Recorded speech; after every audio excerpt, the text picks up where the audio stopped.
शहर इकबाल में चल पड़ी हैं ठंडी हवाएं, मौसम हो गया खुशगवार। क्या बारिश का भी है इम्कान? आइए जानते हैं। शहर में ठंडी हवाएं चलने के बाद मतला अब्र-आलूद हो गया है। महकमा मौसमियात ने आइंदा 24 घंटों में बारिश की पेशगोई की है।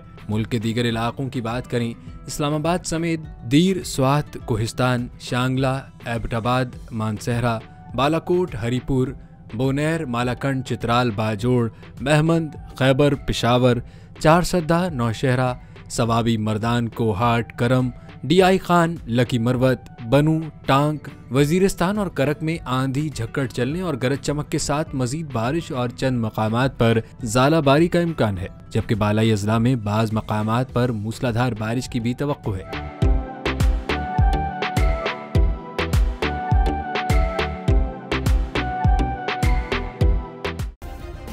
सब्सक्राइब करें और बेल दबाएं ताकि कोई खबर रह न जाए।